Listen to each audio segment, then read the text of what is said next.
Good afternoon, or good evening, good morning, wherever you are watching. I am Miriam Grace Go, the investigative editor of Rappler, and you are watching Newsbreak Chats. This is our monthly show discussing the important and major issues and stories that we've produced and monitored in the past month.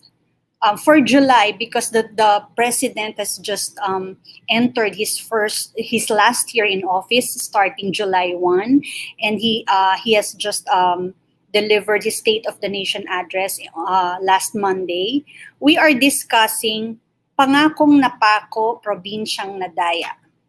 Our contention is that the shortcomings of the Duterte government has impacted most the local governments and the regions. And these are the very sectors and the regions from which he came from, and from which he came from, and he promised to empower during his term.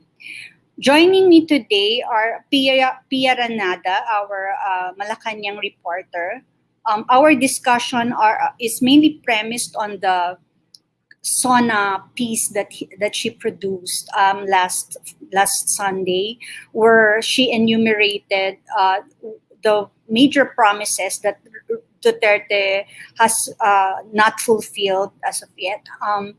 We also have Ralph Ribas, our reporter for economic and business issues. We have Rambo Talabong, who's covering the House of Representatives now, but covered the peace and order sector for a long time. We have Ryan Macasero, who coordinates our Visayas Bureau, and Herbie Gomez, who coordinates our Mindanao Bureau. Good afternoon sa inyo. Hi, Ms. Gigi. Hi, Gigi. Hi, Gigi. So, ngayon So as Duterte enters his last year as president, we've identified 7 major promises of his that have remained unfulfilled. Based on Pia's stories, these are drug war, corruption, peace and security, federalism, ending of ENDO that didn't end, and protecting the West Philippine Sea and legacy trains and infrastructure. So yun, what to you is the most critical of these unfulfilled promises, and why?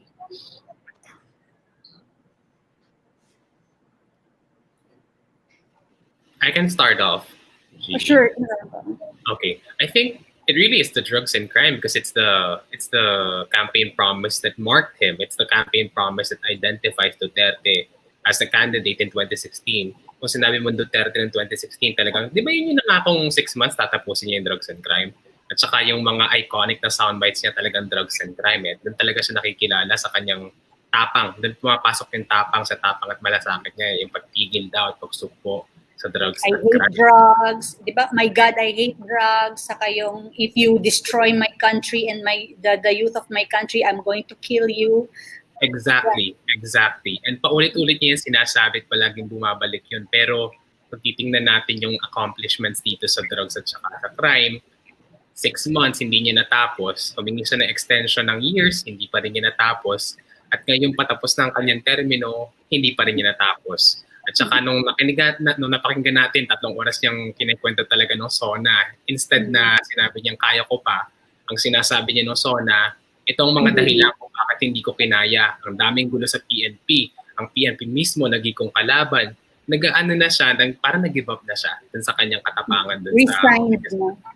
Yes. Parang sige, i-drill down natin yung details niyan mamaya, Rambo. Yes. How about the rest? Anong pinaka-critical sa inyo sa unfulfilled promises? Ako tingin ko, Gigi, yung sinabi ni Rambo, tama yan. Yung drugs kasi, applicable yun sa Luzon, Visayas, and Mindanao. So, sakop niya na lahat. So, I think yun yung pinaka-main. And dun siya nakilala. Di ba, tawag sa kanya Duterte Harry. And it's because of that.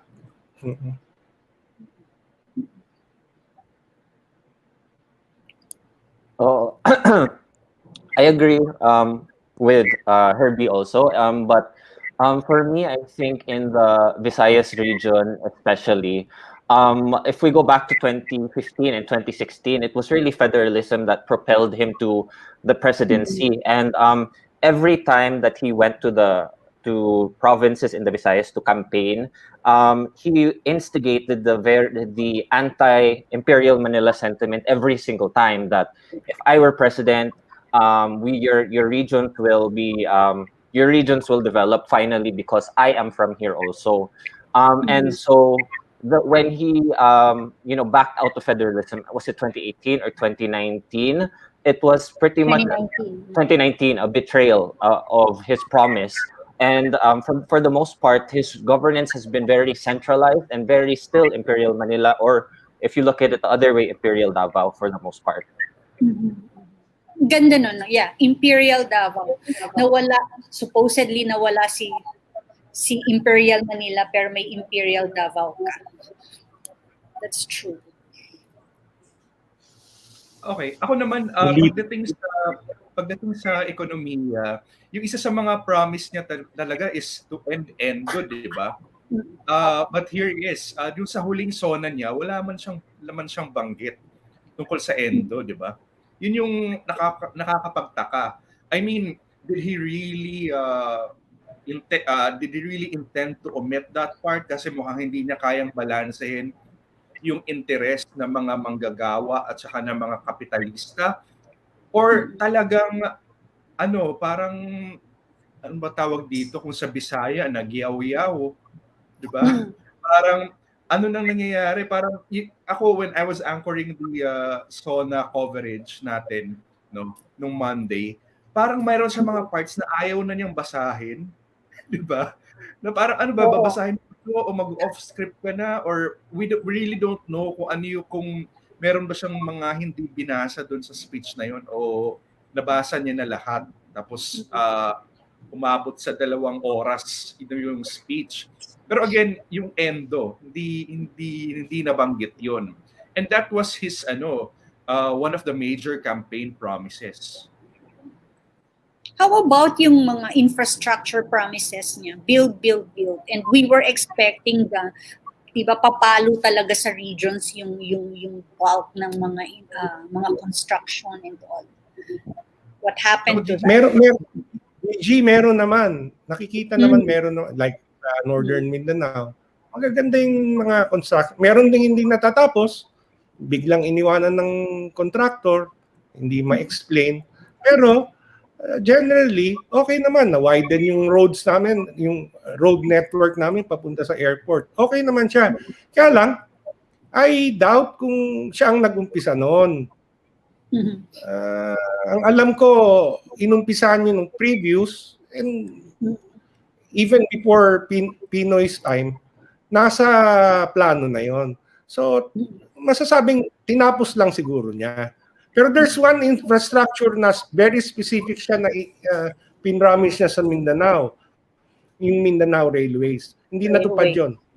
Hindi naka first base.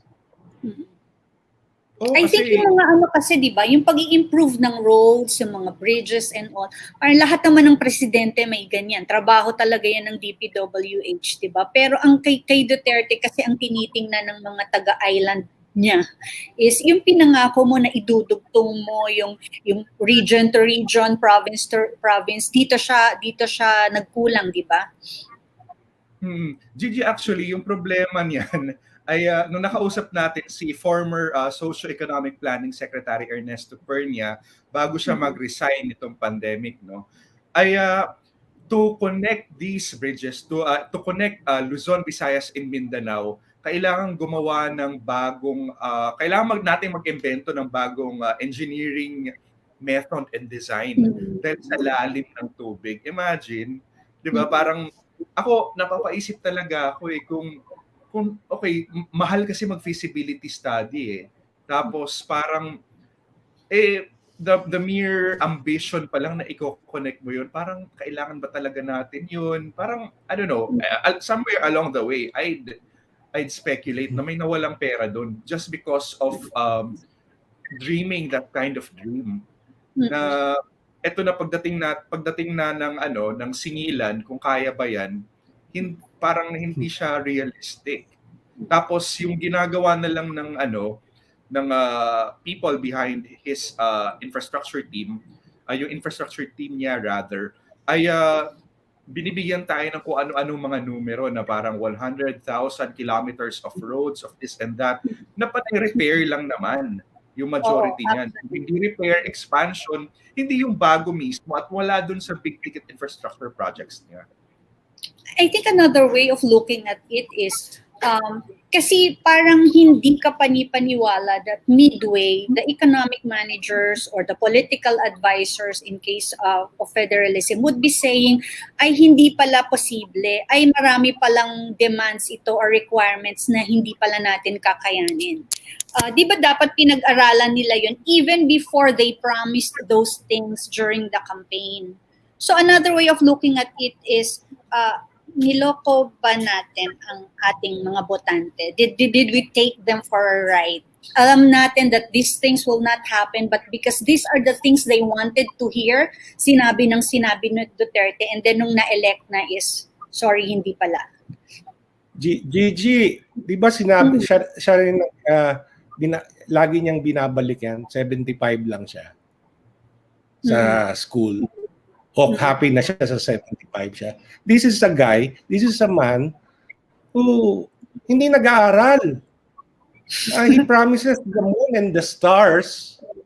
Di ba? And then bahala na si di ba?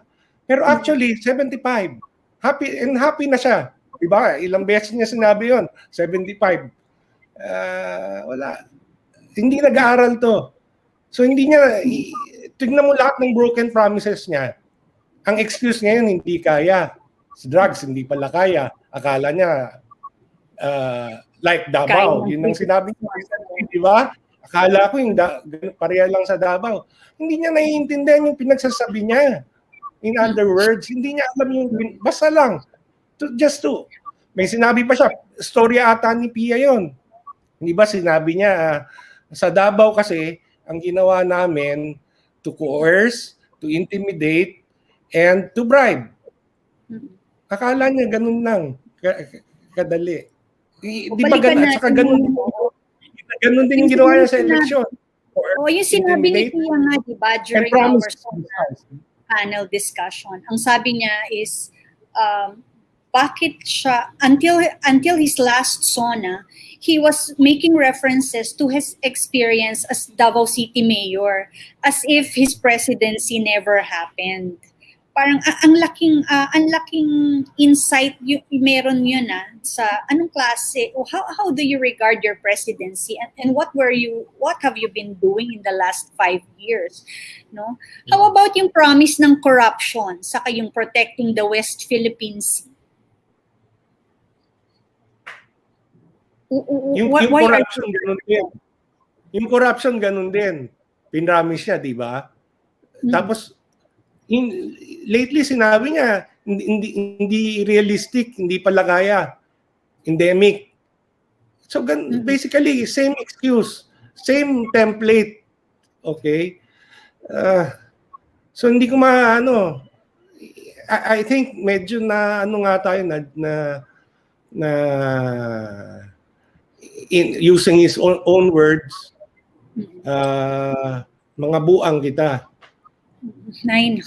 Sa corruption nga, di ba, very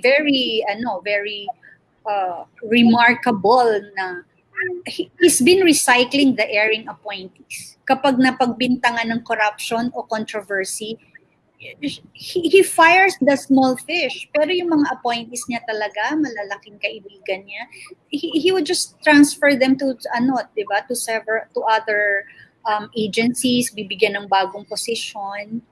And as we all know, yung kanyang statement of assets, liabilities, and network ay hindi pa niya sinishare sa publiko. Hinihingi yan sa kanya, kampanya pa, tapos hanggang ngayon matatapos na yung termino niya, talagang pinapangatawanan niya na hindi niya ipinapakita. Samantalang ang vice president, ang cabinet members, ang mga local officials, at ang mga mambabatas mo ay nagpapakita ng kanilang salin, di ba? Anyway, the effects of these shortcomings are felt most in the provinces. I'd like to know how exactly sa mga sectors at regions na kino-cover nyo. Maybe we can start with Rambo. Siya yung nauna kanina about drug war, peace and order. About sa drug war, so itong 12,000 barangays pa rin ang hindi pa rin na-clear ng Duterte administration out of 40,000. So, syempre, talagang binabandera nila na over 20,000 na ang kanilang na-clear. At saka, ramdam naman ito ng mga Pilipino, sinasabi nila ito sa mga surveys na okay, bumaba na yung drugs at saka crime. Pero nasaan yung natitira pang 12,000? Karamihan nito sa probinsya. At saka kailangan nating tanungin din ng gobyerno kung paano nila binibilang ba talaga itong mga drug cleared.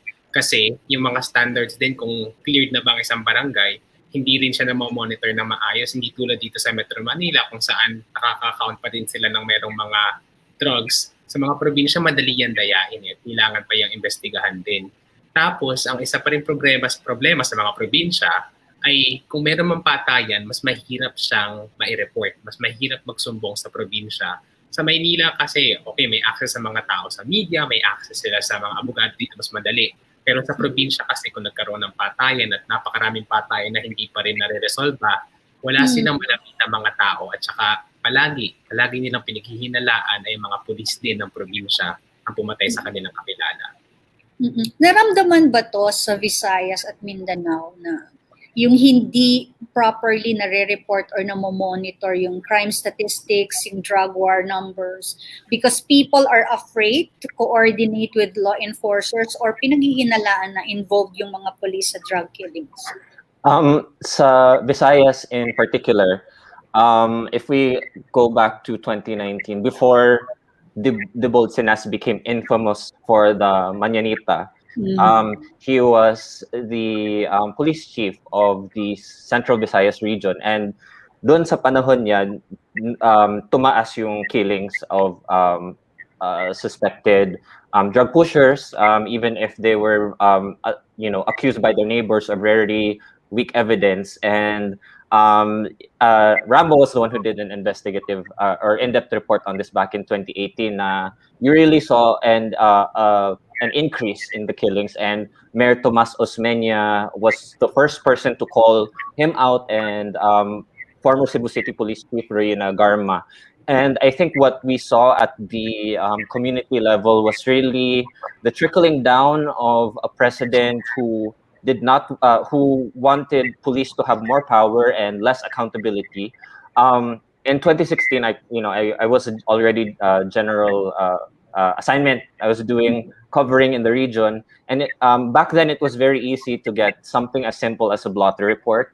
In 2019, it was like pulling teeth when you would ask the police, for some basic information. And I think because of this more aggressive and parang this impunity, you could feel it. It was very palpable, and people were scared. So there was no outcry, and as long as people were not affected, there was no pushback against this. And the killings that happened then, they're still unresolved until now. The Commission on Human Rights in the Central Visayas tried to do parallel investigations, but could not get the information that they needed to conduct their parallel investigations. And we talked to them about this when Sinas was transferred to the Metro Manila Police Office. So, why was he promoted, and why did he become eventually the PNP director? I think it's the message that we will reward you for this. This is exactly what the president wanted, and the whole nation got to see how it was eventually for living under a police director like Sinas, who was aggressive.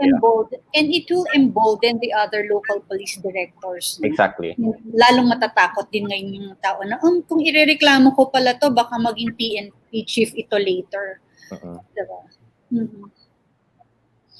Kami naman dito sa Mindanao. Sige. Kami dito sa Mindanao, yung experience namin sa drug war, we've lost track of or we've lost count of the number of killings na mukhang related sa drug war. Now, ang napansin ko lang, may pattern eh. Parang fill out the blanks ang police reports. Ang blatter, oo. Parang yung pangalan lang ng biktima at saka ilan ng patay ang pinapalitan eh. Pero pareho, nakuha ng paltik. Di ba? Pati yung kalibre nga ng di ba? 38, paltik yan. Tapos bumarel, lumaban. Siya ang unang nagpaputok, yung patay hindi nakatama. Biro mo kung may 50 drug suspects, hindi marunong gumamit ng baril. May dalang baril supposedly, pero may dala siya, di ba? According to the narrative, siya ang unang bumaril. Walang tinamaan. This is a pattern. This is a pattern happening not just in Mindanao but across the country, di ba, Rambo? We've run in-depth reports about it na yung pattern talaga is across the board, hindi lang certain regions or localities. Exactly. Wala namin siyang originality. Yung mga police reports ang lumabas talaga na puro fill in the blanks at pinakamadaling nakita namin na talagang pinakatalamak itong padron na binanggit nga ni Sir Herbie ay sa labas ng Metro Manila. Nung unang bahagi ng drug war, kung maaalala natin, talagang pinakamalala sa Metro Manila. Pero as it moved forward, nakita natin tumaas siya sa Central Luzon at nakita natin sa Bulacan, napakarami ng gantong binabanggit ni Sir Herbie na paulit-ulit talaga yung reports, parang copy-paste lang siya at nagpapalit lang yung mga pangalan, yung basyo ng bala, yung baril, kung ano ng detalye, pero isa lang yung naratibo na talagang nanlaban sila at hindi pa rin sila nasosolve hanggang ngayon.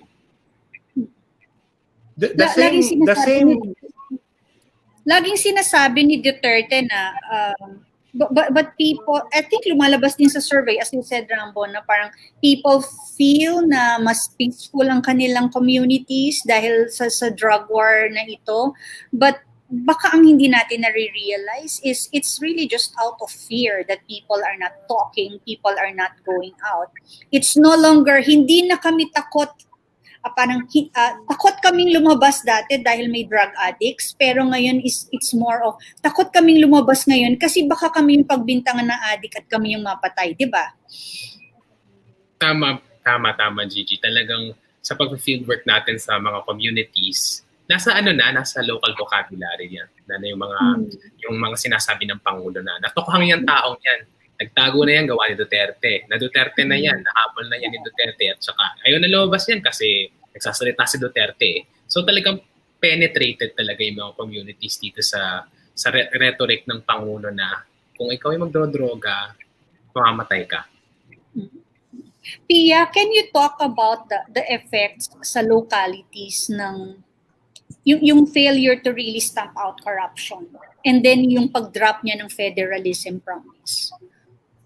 Yung federalism promise kasi niya, yun yung kanyang parang excuse to go around in 2015. Parang nag-listening tours siya. So, pumunta siya everywhere. Lahat ng mga regions pinuntahan niya on the guise of promoting federalism. And even during the campaign, everywhere, Rizal, Cebu, he was talking about the federalism promise. And of course, yung mga pumupunta dun sa mga events niya ay mga federalism advocates. And people who supported him, politicians, were also federalism advocates, like si former Senate President Nene Pimentel. So yun nangyari dyan, parang people were waiting for something, di ba? Towards the middle of his term, nagka-draft constitution naman, na federalist constitution. So people were thinking, baka mangyayari na to. And yet, yung obstacle came in the form of Congress. So even if Duterte, let's say, may intention talaga siya or meron siyang good motivations for federalism, the fact is parang in a way, tinamad siya or easily swayed siya by other people in his cabinet who thumbed down federalism. And dun sa mga talks ko with cabinet members, parang yun nga yung nangyari. People like, for example, si Finance Secretary Carlos Dominguez, malakas yung influence niya kay Duterte and na-convince niya siya somehow na the funding priorities have to go to infrastructure, they have to go to, parang may argument pa nga siya sa isang cabinet meeting, if you want to improve the situation in Mindanao, why do you have to turn the entire country into a federal republic? So, yun, parang yun yung point where Duterte started to just not care anymore, or hindi na siya nag-exert ng pressure sa Congress allies niya to get this through. And yun, alam naman natin, marami ring controversy started hounding him during that time. We know that the ICC case came up during that time. So, na-distract na rin siya. So, in the end, it just shows na itong federalism promise that would have, diba, parang been the biggest legacy in terms of scope, geographic scope, yun pa yung nawala. Dahil sa samot-saring in controversies, dahil in the end, we saw that his heart was really not in it. It was really just a ploy to get certain sectors on his side. And in the end, very disappointing yung turnabout niya, as si Herbie wrote about in one of our Duterte final year stories. Yeah. Disappointing then in the sense that usually kasi ang isang presidente nagpo-propose ng charter change kapag patapos na yung term. So lagi mong mapagbibintangan ng maling motibo just to stay in power longer. But Duterte was in a particularly advantageous position in 2016 kasi siya outright, habang nangangampanya ako, I'm already telling you that I want to shift to federalism. So hindi siya pwedeng pagbintangan na sa first year ng term niya na you want to extend your term, you want to stay as president for longer than 6. Pwede sana niyang na-push di ba? Pero yun nga, nahulog, nalaglag or inilaglag. Tsaka actually, towards mga 2017 pa, he was already giving a timeline of sorts na in my 4th year, kung mapasa sa Congress, I promise you that I will not parang change the constitution so I can run. Parang may ganyan pang sinasabi na I will not be the next president if you pass this federal constitution. We were already talking about transitory provisions at that time, di ba? In our coverage, in our conversations with sources and officials. And he got retired people to, di ba, get out of retirement. Diba, these are, dapat enjoying sila sa last years of their life. But, yun, wala. Nasayang yung effort nila. Totoo. Tsaka may isang story na Ralph? As I was saying, yung economic team niya, di ba, talagang ayaw. Si Dominguez, at that time si Secretary Pernia. Kasi parang, sure, sige, parang yung political na, very political yung atake, di ba, na parang, mas magiging independent yung mga regions, lalago tayo. But when it came to the operational aspects of it, like halimbawa, taxes, kung saan mapupunta yung pera, kung paano yung maniningil, at saka yung mga batas, kung magkakaroon ba ng kanya-kanyang batas na baka pwedeng clash yung one region to another na magkatabi lang, for instance. I mean, alam mo yun, parang, again, hindi na naman pinag-isipan na, I mean, di ba, parang nakakapagod lang na ang dami nating hinimay-himay, tapos pagdating na sa execution, wala namang paliwanag. I think if he really wanted to shift to federalism, wala namang excuse. There are a lot of models from other countries na pwede nating hindi exactly gayahin, but i-combine mo kung ano yung mag-fit sa sitwasyon ng Pilipinas. But it required follow-through sa lahat ng branches ng government, diba? Sa mga tao. Anyway, the economic managers were saying na pwede namang magkaroon ng autonomy, pwede namang magkaroon ng progress even without shifting to federalism. Pero napangatawanan ba nila yon in terms of their budgetary priorities, in terms of their policy? Yun yung susunod kong itatanong na nakita ba ng regions yung pag-unlad? Actually, under the setup? Kung titingnan mo lang on the overall sa GDP, Duterte's managers rarely met their targets. Again, moving targets rin sila. Parang kapag hindi naman meet, parang i-revise nila. Tapos i-revise nila further. Parang ganun yung nangyayari. And you can see also that in the regions. Ako, I cover macroeconomy, di ba? So, medyo pangmalawakan. Kung tinitingnan ko yung numbers, well, excluding the pandemic, halos walang nag-meet dun sa yung target na lang 7 to 8%, tapos ni-revise nila to 6.5 to 7.5, wala pa rin. Parang very few. Yung even Metro Manila hindi na meet yung yung target eh. So that's very telling kung ano yung takbo ng ekonomiya at saka yung yung investor sentiment at that even before the pandemic. Foreign direct investments peaked in 2017, but some would argue na yung mga investments na yan, you can't really attribute to Duterte yet kasi yung mga talks niyan towards the end of the Aquino administration na yan. So yung talagang makikita, yung mga sinasabi ng mga analysts ay you can start attributing investments pagdating siguro ng mga 2018 until even after 2022 when Duterte steps down. And makikita natin, it has been really declining. Parang since speaking in 2017, bumababa yung foreign direct investments. So again, saan na yung pangakong yun? Actually, even our growth rate, di ba? It's mataas yung growth rate natin for 8 years under Aquino and then towards the first 2 years of Duterte. And then after that, doon na tayo nagka-problema.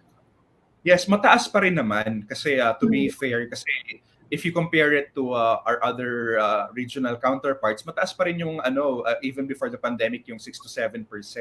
But again, these are not we set targets. Eh hindi naman pwedeng i-ignore natin yung targets tapos bigla tayong magsasabi na hindi natin na targets pero mas mataas tayo sa mga kapitbahay natin. It doesn't work that way. Kasi may kanya-kanyang edge din yung parang bakit pa tayo nag-target, di ba? And in this pandemic, ito pa yung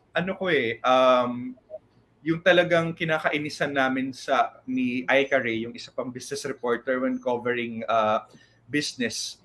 Sinasabi ng economic managers na mas marami silang na-generate na jobs ngayong pandemic compared to pre-pandemic levels. I mean, yes, that is true. Pero if you drill down the numbers, anong klaseng mga trabaho ito? Halimbawa, I mean, meron ako makakilala mga flight attendant na nawalan ng trabaho. Saan sila nagpunta? Nagbebenta na sila natuto silang mag-bake, nagbebenta sila ng pagkain. You know, these are professionals. I mean, yeah, sure. I mean, kung out of passion nila yon, go ahead. Pero hindi they were forced napilitan sila.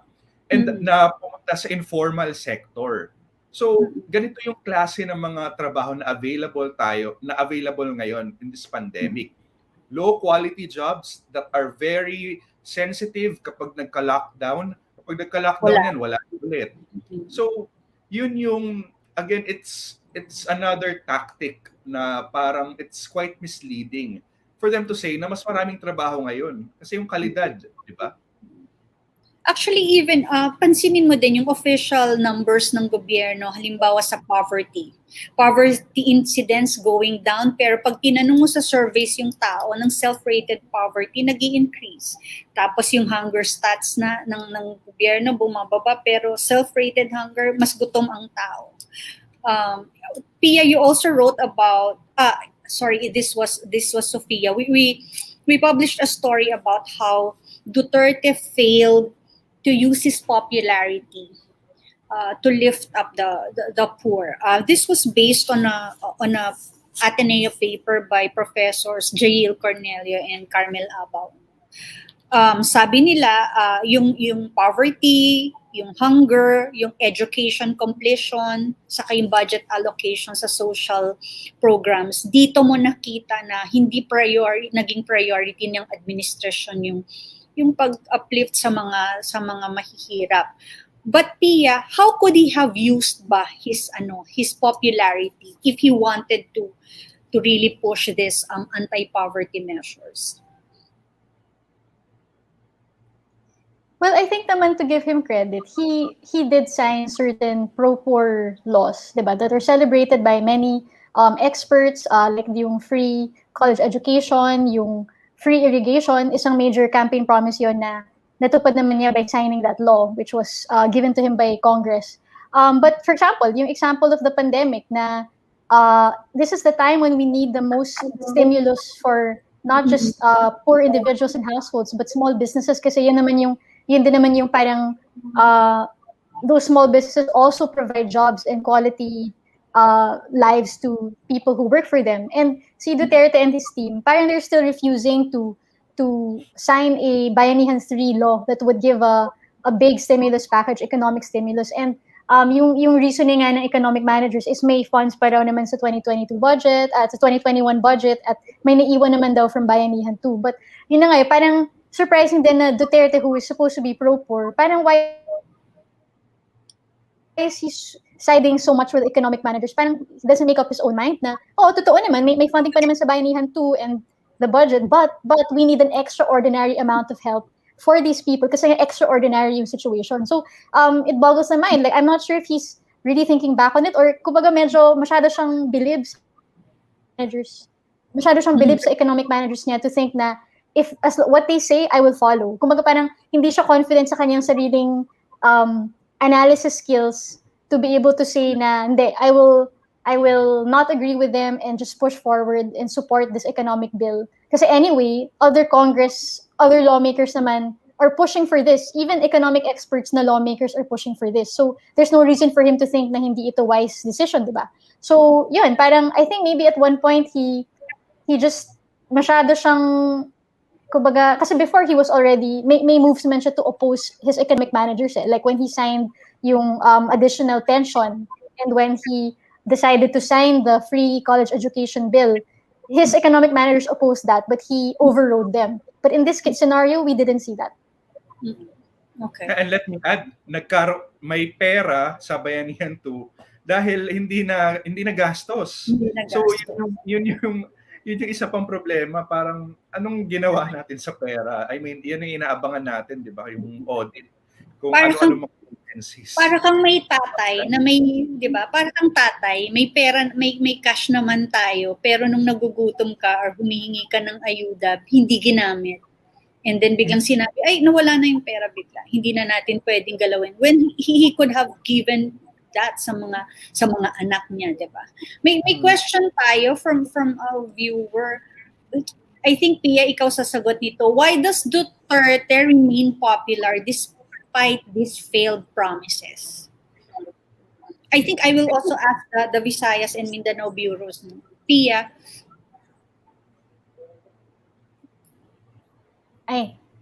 Sorry Gigi, nawala ako sa show because of my internet. Could you repeat the question?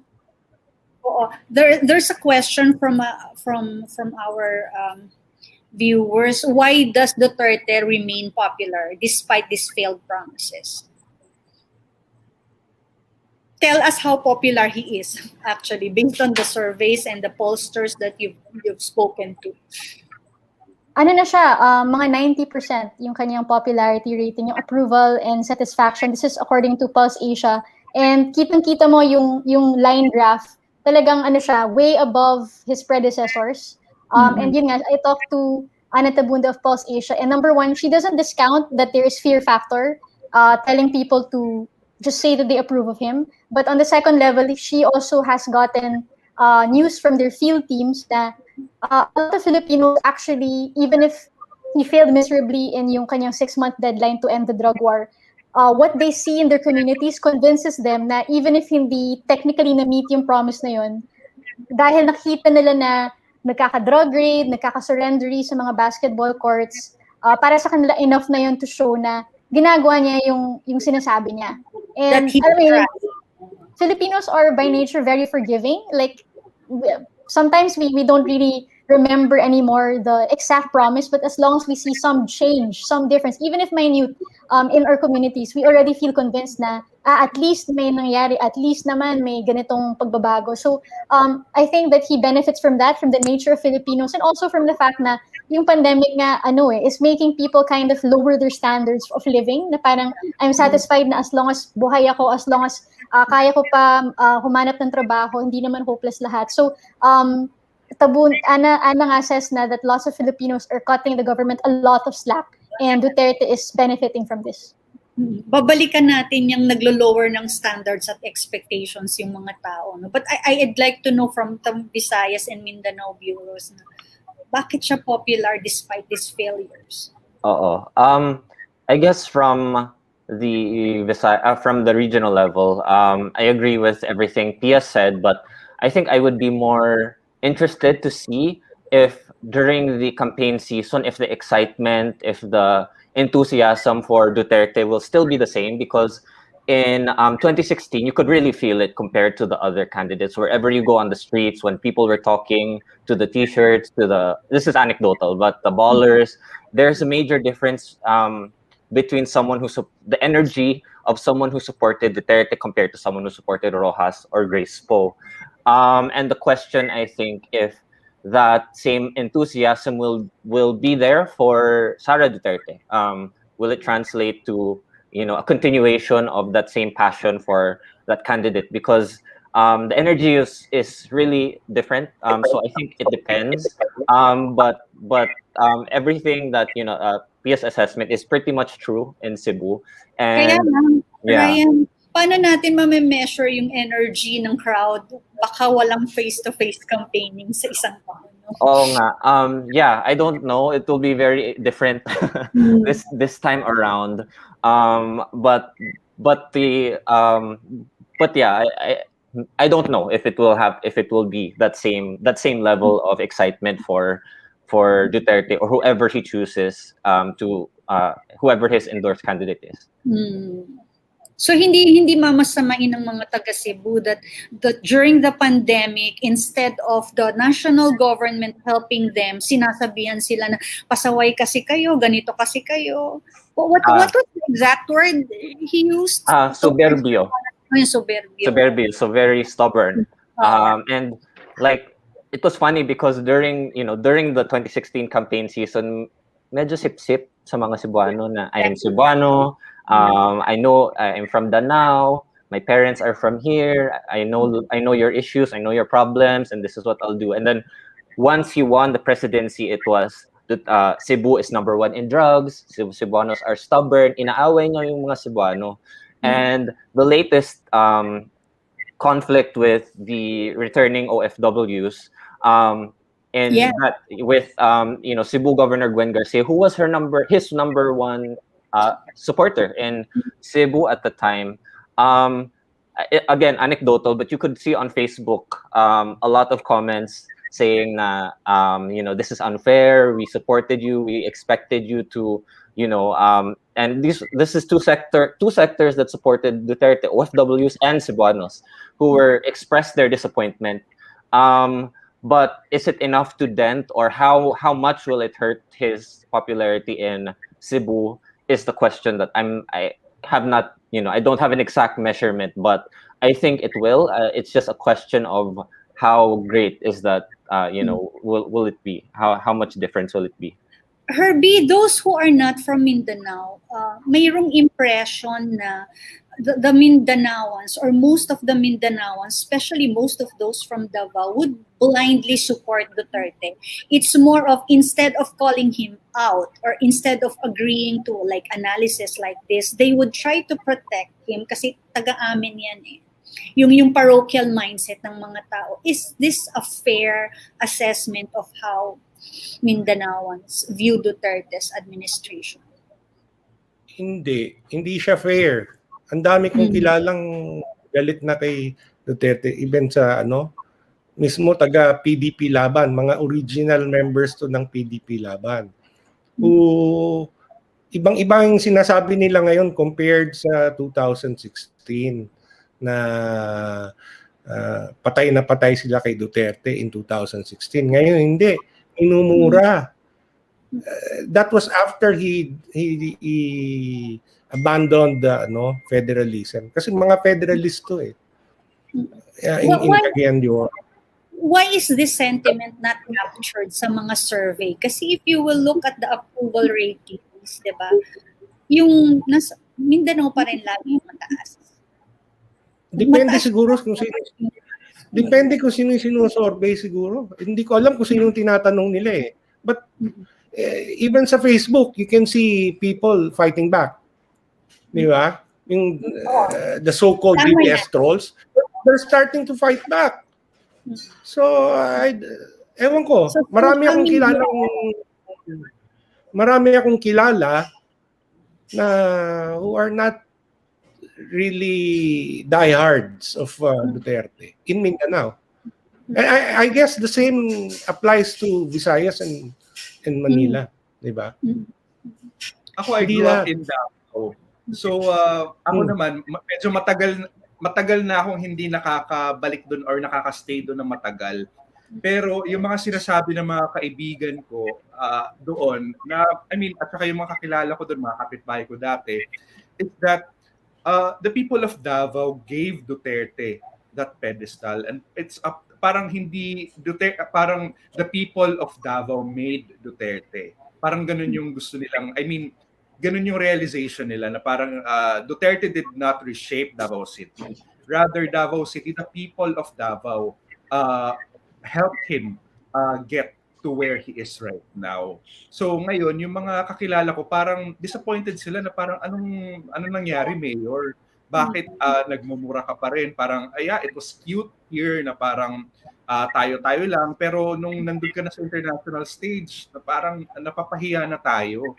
Akala ko magbabago ka. Parang ganun yung nakikita kong feel sa kanila. Although they would not still say that openly. Parang ang dami nilang reklamo, halimbawa sa mga kamag-anak ni Duterte na halimbawa may liquor ban nung pandemic, pero ayun, talagang nakikipag-inuman pa rin, very, alam mo yun, parang very gangster. But again, yung mga kaibigan kong yun that would criticize Duterte and his family would not say that out in the open kasi medyo parang conflicted sila in a way na parang, uy, taga-atin to, pero at the same time, parang nakakahiya. So pwede din na yung sagot, yung numbers na lumalabas, yung sentiments sa mga survey, pwedeng mabago siya actually pagdating sa balota. Kasi balota, ikaw lang mag-isa ang kaharap ng balota, di ba? And Pero then, anyway, Gigi, yung popularity niya, totoo, I think totoo yun. Bakit? Kasi people, nakaka-identify sa kanya yung mga tao eh.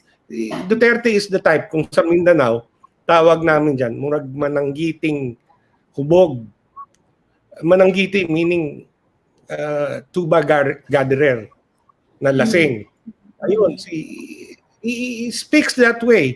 People identify, di ba? Hindi nila, although the closest was Erap, pero ito hindi. Talagang kanto boy eh. The man next door. O nandun si sa Erap, kanto.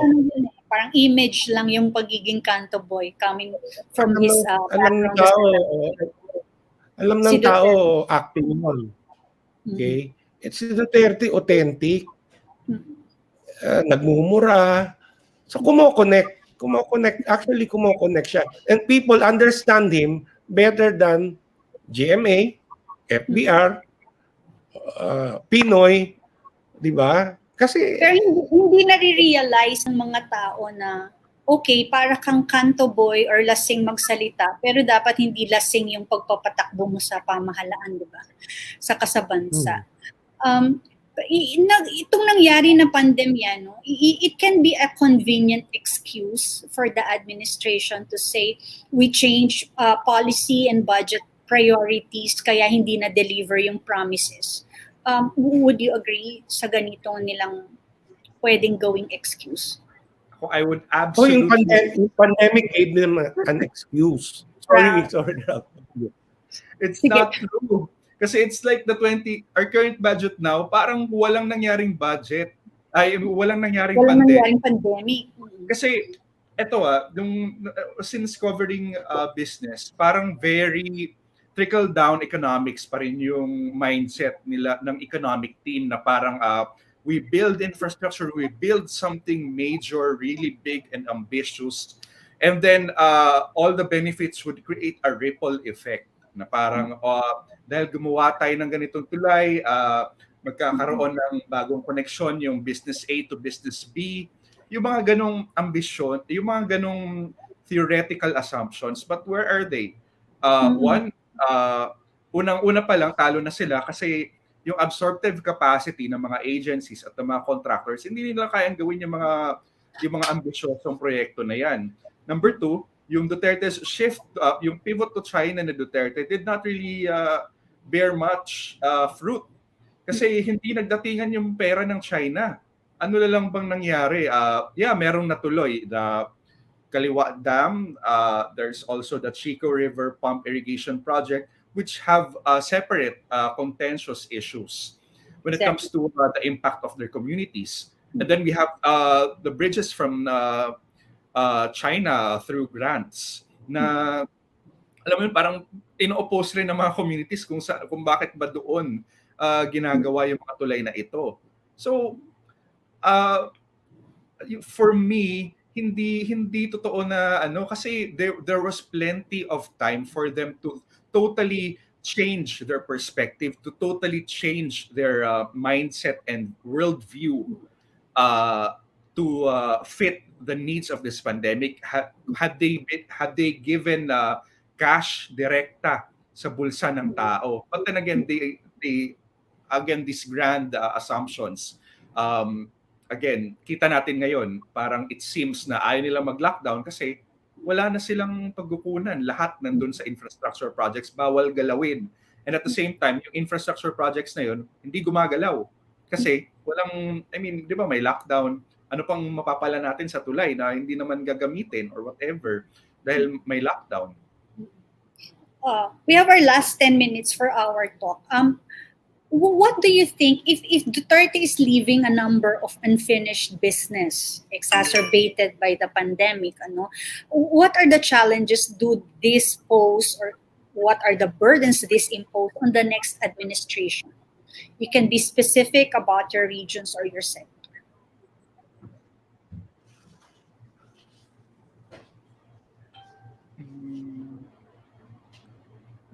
Kasi this will have implications in the kinds of leaders that we will elect.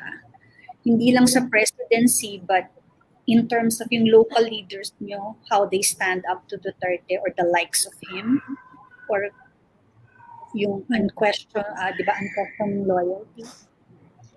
Siguro, Gigi, for the next president, automatically yung kanyang first budget will be devoted to the pandemic. Kasi yun nga, yung last year or last budgets ng Duterte administration, you can't really see the prioritization for the pandemic. So, yung mag-shift yung burden dun sa next na yung presidente na willing talaga mag-all out dun sa pandemic response. So, for sure, additional vaccines or boosters, better contact tracing, diba? Parang we didn't really see that much budget or like a revolutionary talagang high impact budget dedication to contact tracing or even a plan for contact tracing. So, yun talaga yung magiging budget priorities ng next president. And in a way, that will limit him or her. Kasi, diba, kung may gusto siyang specific advocacy, dahil mapupunta sa pandemic yung budget, that will also limit them and what they can do with their specific personal advocacies in their first year and beyond. Pero si Pia is saying that on the assumption that the next president will know what to do. Di ba? Paano kung kalat doon? May related diba? ako na question dyan. Kaya talaga dapat iboto natin yung may plano. May related na question ako dyan, Herbie, but a question for everybody. Because Duterte failed in a number of major promises, baka may temptation yung mga botante to just lower our expectations and standards for the next leader. How do we, work against that kind of mindset?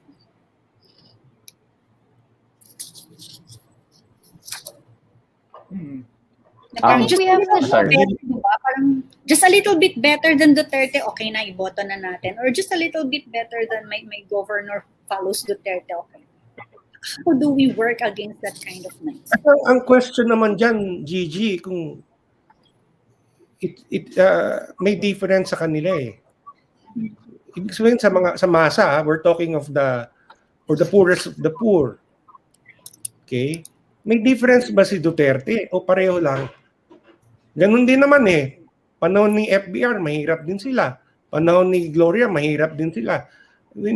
Baka iniisip nila, we might as well have a mananggiti for president. At least, kilala natin to. He speaks the way the drunk old man sa kanto speaks. So, gano'n na lang. Kasi wala eh. It doesn't make it any difference to them. Mahirap din sila eh. Baka ganon. Sagutin ko yung tanong niyo, Gigi, yung talagang maganda yung sinabi ni Pina, talagang pandemic yung pinakamalaking problema. Given na talaga yun eh, na kung ano man yung hindi ginawa ng administrasyong to, aasahan ng mga taong kasunod sa kasunod na administrasyon na sana magawa nila to. At napakalaking problema pa rin yun. At siguro sa akin, ang malaking impacto ni Duterte, talagang pinag-uusapan na rin natin na how Dutertismo will outlast Duterte.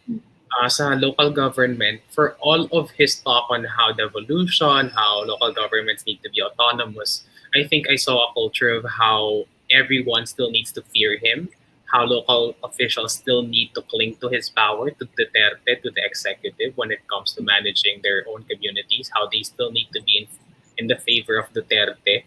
And I'm not sure how they're going to navigate this for the next election, seeing that yung mga top contenders din natin sa elections 2022, number one, anak ni Duterte, at hindi pa natin kung paano niya i-manage yung sa regions. Kasunod naman yung sa crimes, yung kay Duterte tough talking platform, wala rin masyadong nangyari eh. At marami na rin nagsasabi na gusto nila na ilabas doon sa thinking na law enforcement lang. Pero kailangan malaman ng mga tao na yung gantong tamang pag-enforce ng anti-drug, anti-crime. It's not as graphic, it's not as a spectacle, it's not as much of a demonstration. Nabanggit kanina ni Pia na gusto ng mga Pilipino na okay, merong mga tokhang nakikita nila sa kanilang mga basketball courts, sa kanilang communities. Pero yung tamang proseso is not as exciting as what Duterte always presents it to be in the national political broadcast of Duterte. Itong drug war, kailangan nakatago ito eh. Kailangan nasa hospital to mga tao. Itong anti-crimes, kailangan gawin dyan. Siyempre, pigilan yung kahirapan na kita naman natin na hindi na itatama ni Duterte. At siyempre, para hindi malulong ang mga tao sa droga, hindi lang talaga pagbabaril sa kanila ang solusyon. Yung mga solusyon dito, yung mga pinag-uusapan na trabaho, ito yung mga ano rin eh. It all ties it all together, yung drug problem. Then how the drug problem is a failure of Duterte is also a result of how many of his policies did not help the poor Filipino not to get involved in that. I think we also have to convince Filipinos that better is possible. Kasi yung feeling nga na parang pwede na yan, dapat i-highlight natin yung mga examples of leadership that actually went above and beyond and even exceeded Duterte and our expectations. Like marami ma-highlight na local examples. Like for example, in Pasig City, I saw that they were able to really link yung Pasig Pass to their main system. So parang nagkaka-significance or may impact yung, diba, people having that Pasig Pass QR code, may actual implication siya or effect on their policies and how they're handling the pandemic. Or I think some local governments are even able to provide free testing for certain sectors of people, like big groups of people. So, diba, parang we should ask, bakit nakaya nila pero hindi nakaya ni Duterte?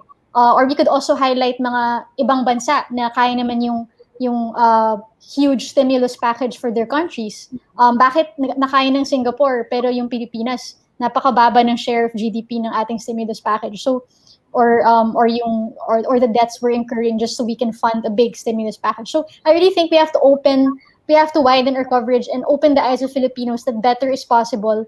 And maybe we should devote some special reportage to these examples somehow, diba? Like translate it in as many languages as we can para malaman ng mga Pilipino no, we don't have to settle for less, that there are actually leaders out there who can deliver. And the thing is nga lang, like yung sinabi ni Rambo, the effective things are not the sexy things. They're not the spectacular, parang awe-inducing actions, but they're hardworking, parang behind the scenes, slogging it out, that really count and really lead to results. And if I may point out, yung very telling yung survey that Pulse Asia released on the day of the SONA, where people were asked what they wanted to hear. And yung top 3 dun were economic topics like inflation, job creation.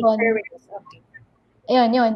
Tsaka yung third, what was I think yung third, hindi niya binanggit masyado. And yung important dyan, kasi yung wording ng Pulse Asia, hindi siya political. So you can expect that when the respondents were answering those questions, they were just really being honest. They weren't thinking about the political repercussions of their answers. So I think we can glean a lot from this, and the leaders who will run in 2022 should take note of what the Filipinos actually want to hear when they campaign.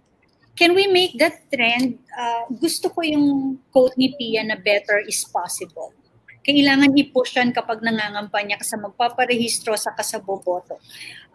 Kanina we were talking about, so kailangan budget priorities sa first year ng bagong administrasyon will reflect kung saan niya dadalhin yung bansa. Also in 2022, the local governments will be receiving a much bigger share of taxes from the national government because of the Supreme Court's mandamus ruling. It will finally take effect in 2022. So even dyan sa mandamus ruling na yan, initially it was hailed as parang the single biggest legacy ng Duterte sa local autonomy, no? But then after the Supreme Court decided na i-expand ang tax base na pagbabasihan ng share, ito na naman yung economic managers ni Duterte na this is not possible, dapat hindi po payag. They even appealed sa Supreme Court para sabihin na the Supreme Court nag-err in making this decision.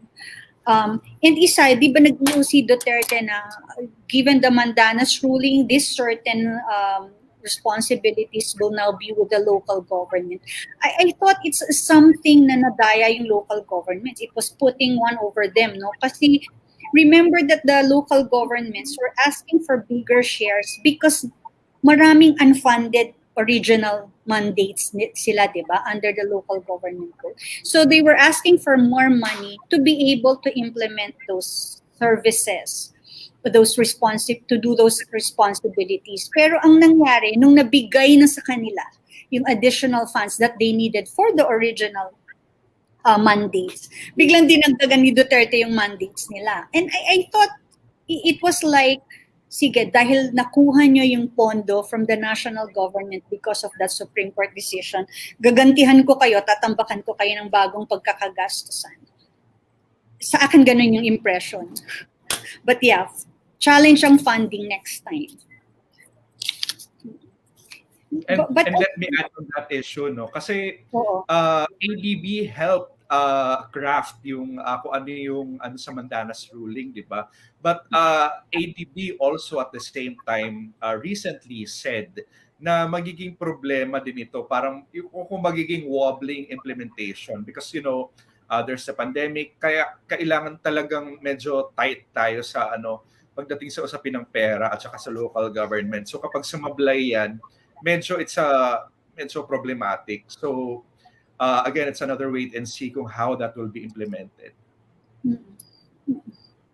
So I guess we will close. I'm going to ask you, ano yung wish list nyo para sa inyong sectors at sa inyong regions? Sa last year ni Duterte and then susunod ng presidente. Given the problems that you've seen, the failures that you've seen, the unfulfilled promises you would have wanted to see fulfilled? I can start kasi nagsimula din kanina. Sa Duterte administration talagang pumasok sa agenda yung police beat eh. Di ba dati sa journalist, ang police beat, hindi naman siya major beat, talagang mga batang reporter talaga yung pinapadala for night beat, mga saksakan. Pero under the Duterte administration, pumasok na talaga sa isipan ng mga Pilipino kung gaano makapangyarihan ng mga pulis sa kanilang buhay, kung gaano kalakas sila at kung paano nakapatay ang pulis sa kapitbahay mo, nakakahuli ng mga tambay sa isang banggit lamang ng Pangulo, kung saan ng mga pulis, pwedeng sabihin din lang ng Pangulo na ikulong mo yung mga hindi pa bakunado. Talagang alam na natin na ang pulis ay napakalaking bahagi ng buhay natin, na talagang kung gusto nating i-reform ito, pwedeng i-reform, napakaraming kailangang gawin para isabuti pa ang kapulisan. At tinutulak din ito within the PNP, pero hindi ito na itulak under the Duterte administration na talagang agad-agad nilang in-implement itong anti-drug campaign, pero ang police nila hindi naman trained kasi ilang taon din itong hindi nabigyan ng pansin na ang police natin hindi trained, talagang marami sa kanila mataba, malaki yan tiyan. hindi sila nag-ooperate na maayos. At saka, ang nangyari, maraming in-import from Davao kung saan sa mga posisyon sa Pilipinas. I would want the Filipino to imagine a better police system for all of us, to hold accountable policemen, and to think that they are there to serve and protect the Filipino. Hindi sila dapat katakutan. Sa mga komunidad kasi palaging nakakatakot ang pulis, yung manong pulis dyan, baka sunduin ninyong ating kapitbahay. Pero kailangan natin ipaalala na yung mga pulis ay sumasagot sa atin. Kahit nasabihin mo ni Duterte, paulit-ulit sinasabi ni Duterte na kung ano mangyari sa pulis, ako ang sasagot sa pulis, ako ang sasagot dyan. At nasa zona niya to, sabi niya kailangan daw bigyan ng free legal funding para sa legal assistance sa mga pulis sa sundalo kasi kung meron man mali silang ginawa, pwede silang sagutin ng abogado. So, sana sa ating mga Pilipino, makita natin na sila sumasagot sa atin, hindi yung tayo ang matatakot sa kanila. At hindi dapat tayo matakot sa mga leader, sa ating kasunod na Pangulo, sa ating kasunod na leader. Sila dapat na matakot sa atin. Tayo ang boss nila, di ba? Tayo ang boss nila. Okay. For me, I think the important thing for the next president is that it's not enough to be it's not enough to be not violent. You have to be anti-violence and pro-human rights. That when the next president comes in, they have to be active in creating policies because that help these communities who have been traumatized by violence for the past 6 years. We have children who don't have fathers, and this is very true in Cebu. And in the rural communities where farmers have been killed and harassed, and indigenous peoples continue to be driven off their land.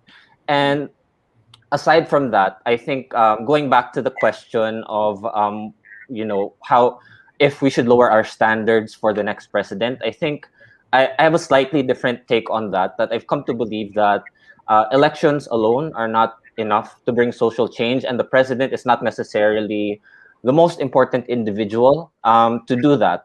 That it takes more than elections. It takes involvement of the entire citizenry and engagement in the issues that matter to them. But the competencies of the president, they should at least have competency. They should at least have integrity and a vision.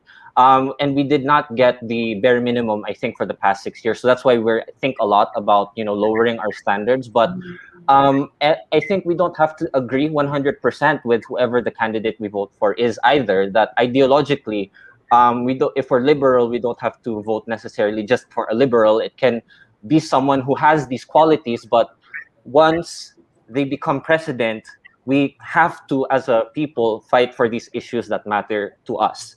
That it wasn't a President Aquino who made the RH bill possible. It was the people that made it possible. It wasn't Nelson Mandela who stopped apartheid in South Africa. It was the people who stopped it and who stopped apartheid. So I think what I would like to see is our thinking to not just be about individual actors like the president, but the involvement of the entire nation in pushing a pro-people agenda forward. I've lost my faith in presidents over the years, but I still believe in the Filipino masses and that we have the capability and we have the power to change things, but we need to have someone in office who is at least rational and reasonable to listen to us.